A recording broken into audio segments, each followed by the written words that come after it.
my name is David. I'm from the UK. I'm going to give a short review of the amazing time I had at the Shift Psilocybin Retreat in the Netherlands. I've been back about 10 days. I found the experience quite profound during the first ceremony. I really liked all the participants, and the 4 facilitators were trained therapists, and they were very caring and attentive, and they were amazing. So thank you, Alice, for organising it, setting it up, and running this amazing institute. I'll dive right into the significant bit for me, although it was all obviously significant. And that was the first ceremony. We microdosed the day before. That didn't have a huge effect, and we discussed what my intentions were and what dosage I'd take. So that was also, I took a dose of the truffles because they're legal rather than mushrooms, and they're a bit yucky but not that bad. We were all lying down, each of us was lying down on our own mattress, separated from everybody else, and then I wore an eye mask. And I started giggling quite soon after I got high, maybe after about 40 minutes. And one of the things I laughed at was that I realised there were no... I was thinking that I'd be on a journey where I'd see a guru or an angel or a teacher or God, and they would guide me, and none of that happened. There was like nobody there, and I thought, oh my God, yeah, this is it, because I'm a bit of a rationalist, atheist, scientist type person. So I thought that was really funny, that there's no journey and that's it. So I wasn't quite getting into the therapeutic stuff. Somebody was crying across the other side of the room. I found that quite distracting. I felt very compassionate towards her, and I was also feeling quite compassionate to other people in the room and wanting to do things to help them rather than think about myself.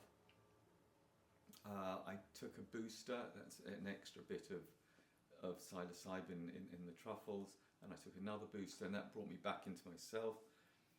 The facilitators were walking around, looking after us, asking how we were, asking whether we needed a booster. And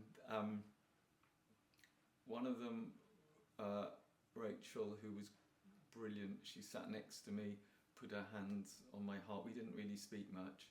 She put her hands on my heart and just sat with me, and I sort of like held her hand. And I'd already watched or seen photographs of myself as a small child. I think I was 3 or 4, and I looked quite sad.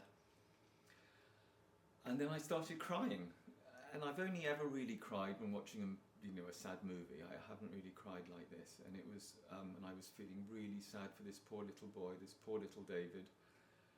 And I cuddled him and I hugged him, and I said, everything's going to be okay. You're going to make an amazing grandchild. My youngest grandchild is called Suki, and she's 5. And I said, you're going to make Suki, and you're going to love her, and everything's going to be fine. And I'm going to be here as your guardian angel, and if you want me, you just look up to the right, and there I will be for you. And then I saw my mother in the background, and I thought, well, I've got to heal and love her, because she had a traumatic childhood. So I cuddled her. I wasn't totally that nice to her when I was growing up. I was a bit pedantic, bit on the spectrum type of stuff. And so I was very loving to her and held her. And then I thought, well, her mother also suffered. And I went to see my grandmother and cuddled her. And then my father, who was a bit of a narcissist and not a very present parent, I was holding him. His father died when he was 12. So I did a lot of healing ancestors and myself and little David. And at the time I was aware that this was incredibly profound, and why hadn't I done it before? I think it's called like past life regression, although that covers a whole spectrum of different types of therapy where you go back in time. I sort of feel that all those bits, although it's not just sort of like magic, because I'm not really going back in time, but those bits of little David and the trauma that he holds are inside me. So by addressing that as a child, I am addressing it inside me, and the past generational trauma as well, because I'm carrying that. So it did seem rational. So that was the most profound experience. I thought, I was a bit impatient. I thought, right, I've done it, I fixed it, that's amazing. I didn't address my intentions, they didn't come up, although they were well formed.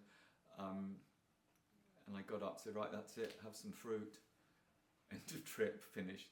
And then I saw everyone else was lying down, sort of blissed out in various forms, and I lay down again, and I got back into it. I got back into the same trip with little David, and then I thought about my daughters and looking after them, and lots of people I loved. It was very strong, and each time I lay down again, I was able to get back into it.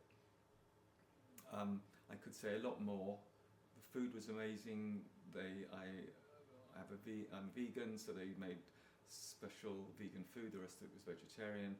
2 chefs were amazing. Facilitators were amazing. I was really impressed with the participants, half of whom were not English first language speakers, and they were incredibly fluent and articulate with their emotions in English. Everybody was. So that was very impressive. The facilitators were sort of like on duty 24/7. They were always there, and they were really supportive and caring. Did I mention the hot tub? The hot tub was great, and we've still got a WhatsApp group. We're chatting. We did things like a love tunnel, gong bath, there was an altar, lots of amazing things which I wouldn't usually do, but I indulged in and got on board and really enjoyed it.